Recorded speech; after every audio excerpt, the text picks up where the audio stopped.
Ecuador vivió 11 días de protestas en los que se registraron saqueos, actos vandálicos y la presencia de infiltrados supuestamente pertenecientes a organizaciones políticas afines al correísmo, cuyo objetivo era causar un golpe de Estado y destituir al presidente Lenín Moreno. La noticia requiere profundidad. En Notimundo están los protagonistas de la noticia. Y justamente para conversar sobre esto se encuentra junto a nosotros el doctor Antonio López Coveña. Él es abogado penalista y vamos a hacer un análisis jurídico de las protestas y de este supuesto intento de golpe de Estado. Doctor, muy buenas noches y gracias por acompañarnos. Buenas noches, María del Carmen. Buenas noches, Gisela. ¿Qué se debe hacer frente a lo sucedido para que no haya impunidad en estos momentos y que se siente un precedente ante lo que ha sucedido? Lo primero que hay que determinar es de que no se debe politizar la justicia.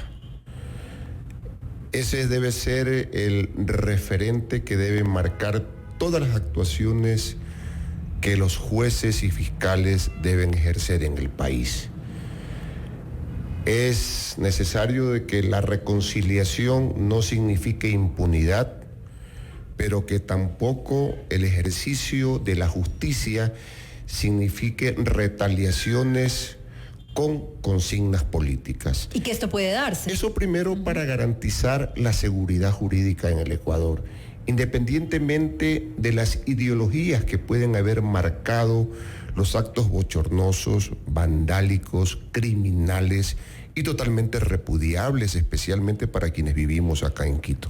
Doctor, la Fiscalía General lleva adelante ya procesos de investigación por diferentes delitos contra varios miembros del Movimiento Revolución Ciudadana. Ya son 14 personas las que están detenidas y otras 7 permanecen protegidas en la Embajada de México. Eso justamente demuestra que se está tratando de hacer una investigación, pero los abogados de estas personas también han manifestado que no existen pruebas en contra de ellos para actuar de esa manera, allanar sus casas, ingresar, tomar los detenidos. ¿Usted qué piensa al respecto? A ver, cuando se inician los procesos de investigación, efectivamente no se cuentan con pruebas. Son los que se denominan jurídicamente elementos de convicción. Es decir, aquellos que le pueden guiar a la Fiscalía General del Estado a establecer los nexos causales, las condiciones entre las cuales se verifica la existencia material de una infracción que se le denomina delito y que esas están conectadas con personas identificadas. Luego de eso es que se provocan realmente los efectos jurídicos para determinar que son pruebas. Pero la investigación es un acto totalmente legal atribuido a la Fiscalía General del Estado y por lo tanto esa no puede ser excusa para que nadie impida ser investigado. Ahora, ¿qué tipo de pruebas pueden incidir en esto? Porque prueba no solamente es, por ejemplo, escribir un Twitter, exactamente, y mandar un mensaje de que vamos contra el gobierno o salgamos a las calles. Eso no es una prueba. Una prueba. Desde luego que sí. Mire que los medios tecnológicos también son vehículos para la comisión de los delitos o también para encubrirlos, ocultarlos, y significa entonces que la tecnología puede estar a disposición tanto para la comisión del delito como para la investigación de la responsabilidad de quienes cometen esos delitos. Es decir, esto puede ser entonces sí tomado en cuenta. Desde luego, a mí me llama mucho la atención que colegas penalistas estén tratando de minimizar la condición de encontrar en equipos electrónicos mensajes que se transmiten 2 personas para provocar realmente la inseguridad que vivió el país y especialmente Quito. O sea, aquí no podemos lavarle las manos a quienes a través de estos procesos de comunicación que revelan concertación de voluntades para ejecutar actos de sabotaje, actos de rebelión, actos de terrorismo que deben ser totalmente investigados para que el hecho de probarse legalmente sean sancionados. Y dentro de esto está justamente lo que está sucediendo, por ejemplo, con la prefecta de Pichincha, que fue detenida por investigación. Ahora también además de la prisión preventiva, se ordenó la inmovilización de sus cuentas. Y ahora ha sido trasladada también a Cotopaxi, a la cárcel de Cotopaxi, ¿no? Esto está dentro de ese marco de la investigación, pero sus abogados dicen que se está abusando, que es una persecución política, que no se le puede hacer lo que se le está haciendo ahora a Pavón. Los defensores están en el legítimo derecho y en la obligación de hacer ese tipo de declaraciones, pero son el curso de las investigaciones las que determinarán los resultados. Pero al momento en que concurrió la Fiscalía General del Estado ante la Corte Provincial de Justicia de Pichincha, aquí en la ciudad de Quito, se exhibieron elementos de convicción que justificaban la necesidad de privarle de la libertad a la señora prefecta, y esa es la consecuencia de que haya sido trasladada a la Tacunga. ¿Por qué se la traslada? Porque se supone que en investigaciones se la detiene, como usted dijo, o sea, se las detiene por investigaciones, nada más. Entonces, ¿no debería permanecer en un centro, en el CDP aquí en Quito? ¿Por qué se la traslada a Cotopaxi? Seguramente pueden ser por temas de seguridad, tanto para la propia privada de libertad, como para tenerla a disposición igualmente de los operadores de justicia, sean fiscalía o los propios jueces, en la medida de que sea necesario la concurrencia de ella en alguna audiencia, y tenerla igualmente en las condiciones de que, como todos los privados de libertad, tienen que ser tratados en el principio de la igualdad jurídica. Y, por ejemplo, en la cárcel 4, de lo que tengo entendido, ahí no se pueden estar privados de libertad personas del sexo femenino. Ahora, en el caso de las personas que están en la Embajada de México, ¿cuál es el procedimiento con esas personas? A ver, públicamente no se conocen cuáles son las causas que pudiesen ser realmente la consecuencia para que ellos hayan tomado una decisión. No se conoce que sobre ellos pese denuncias ni orden de prisión. Es decir, ellos en estos momentos podrían salir del país. No tienen ninguna prohibición, impedimento. No tienen ningún impedimento. No se conoce que exista alguna providencia judicial que haya expedido la privación de libertad, prohibición de salida del país. Los señores... Doctor, pero allanaron la vivienda del ex asambleísta Virgilio Hernández. Son actos urgentes, respecto de los cuales la Fiscalía, cuando intenta recoger evidencias, elementos de convicción para impedir el cometimiento de un delito o que se oculten elementos de convicción que pueden ser probatorios para demostrar que se cometió un delito, o para también evitar de que se sigan agravando las condiciones del cometimiento de esos delitos. Pero a él también lo buscaban para investigaciones. Parece que sí, pero todavía sobre él no pesa ninguna orden de detención de lo que se conoce.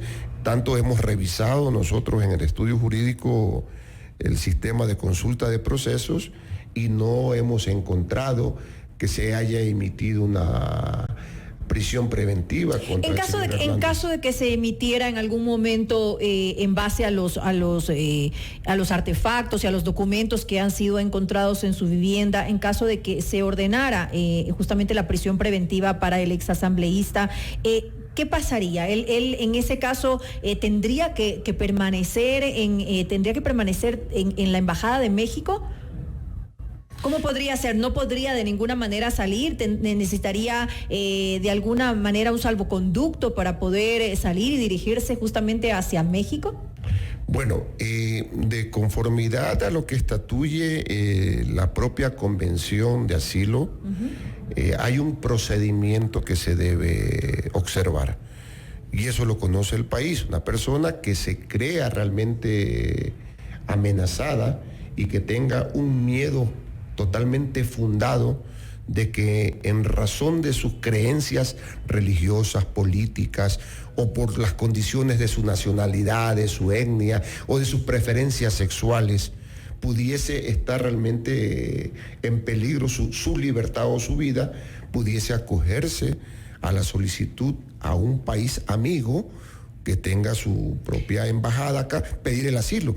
Pero en este momento no se ha evidenciado realmente de que existiese de forma demostrable de que ellos están corriendo riesgo su libertad. Al momento no. Además, en el supuesto hecho, tendría que considerar el gobierno mexicano ¿bajo que qué eso argumento es un les delito acoge la político. embajada? ¿Bajo qué argumento les acoge la embajada de México a estas personas entonces? Para este tipo de instituciones jurídicas del derecho internacional es necesario que se cumplan algunos requisitos. ¿Cuáles? Primero, de que el país acogiente, en este caso México, tendría que determinar que las posibles circunstancias a las que alude el solicitante del asilo sea un delito de carácter político. Uh-huh. Es decir, la discrecionalidad del gobierno soberano, del Estado soberano de México, tendría entonces que considerar que las condiciones son políticas y no de delitos comunes como están establecidas en el propio COIP. Y mientras tanto, el gobierno ecuatoriano tampoco es que puede hacer nada, o quiero decir, en el hecho de pedirle al gobierno mexicano que haga algo al respecto de estas personas que están dentro de la Embajada de México, porque tampoco hay ninguna orden de prisión ni nada en contra de estas personas que han decidido por su propia voluntad entrar a la Embajada y quedarse ahí. Claro, lo que ocurre es que empieza el canal diplomático a funcionar cuando el propio gobierno mexicano le requiera al gobierno ecuatoriano a través de Cancillería la expedición del salvoconducto para que esas personas puedan ser trasladadas. Es que nada de eso se puede dar porque no hay el panorama para que en estos momentos se consolide. No. Tiene que evaluarlo, tiene que valorarlo.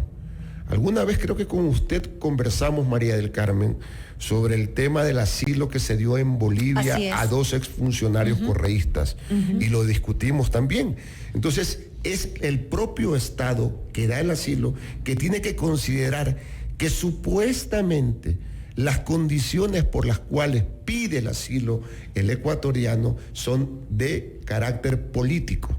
Entonces es muy discrecional, muy facultativo, porque en este momento, por lo menos de algunas de las personas, empezando por la legisladora asambleísta Rivadeneira, no conocemos que existan inicio de acciones judiciales contra ella. No había ninguna razón para que ella fuera a pedir asilo. Ella puede transitar tranquilamente por todo el territorio ecuatoriano y puede tomarse el tequila en la esquina de su casa. Doctor, ¿quiénes más podrían tener responsabilidades en esto? Y pongo sobre la mesa el discurso justamente de Jaime Vargas, presidente de la CONAIE, cuando él en algún momento pide a las Fuerzas Armadas que retiren el apoyo al presidente de la República, cuando amenaza que se van a tomar campos petroleros. No constituye esto un delito, este tipo de discursos? A ver, ustedes conversaban con el entrevistado anterior, el doctor Guardera, sobre la necesidad de una reconciliación. Entonces, lo que tenemos que iniciar un proceso, un ejercicio de ponderación de si esa reconciliación vale la pena dejar en el olvido todos los daños que se causaron al país.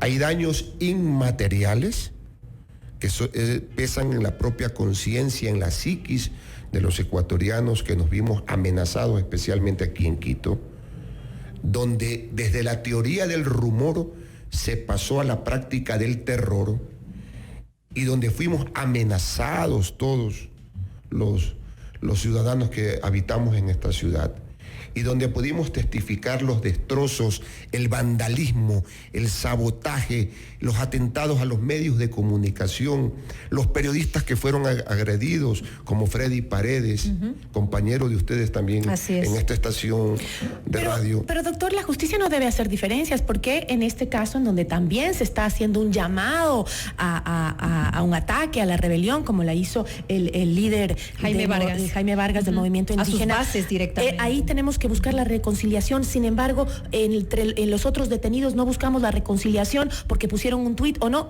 Me parece que ese argumento no debería ser válido. La ley es la ley y la ley es para todos. Mire que en el artículo 336 del COIP se reconoce que las personas que se alcen o realicen acciones violentas que tengan por objeto el desconocimiento del gobierno legítimamente constituido, llamar a las Fuerzas Armadas como el símbolo igualmente del resguardo de parte de la institucionalidad de la soberanía. La soberanía también significa el respeto a las funciones del Estado y que se desconozca el principio de la autoridad presidencial, independientemente de quién sea el presidente de la República. Ese no es el tema de debate. La preocupación justa de ustedes es si eso constituye o no un elemento para ser analizado e iniciar una investigación jurídica en el ámbito penal, porque resulta también preocupante que el presidente de la República, el día de ayer, cambió la cúpula militar y entonces la pregunta ciudadana es, ¿fueron fusibles políticos los altos mandos militares del Ecuador?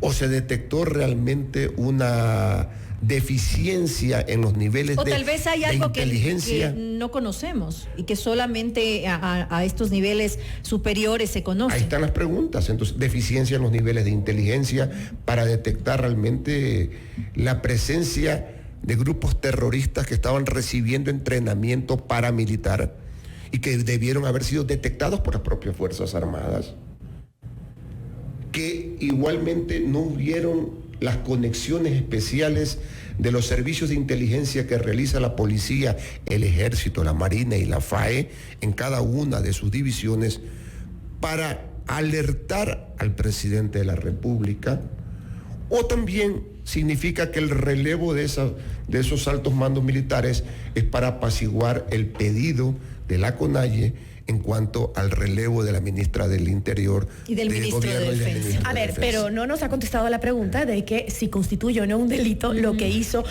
Vargas, como el delito que constituye el enviar un tuit que también desconozca al gobierno. Es que no solamente envió el tuit, Gisela, también en su alocución en la Casa de la Cultura, también hizo expresiones que podrían encuadrarse en el tipo penal de la rebelión que está tipificado en el 336 del COIP. Me gustaría, para terminar justamente,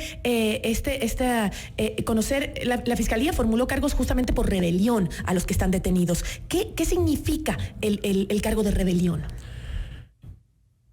Realizar acciones violentas que tengan por objeto el derrocamiento del gobierno legítimamente constituido.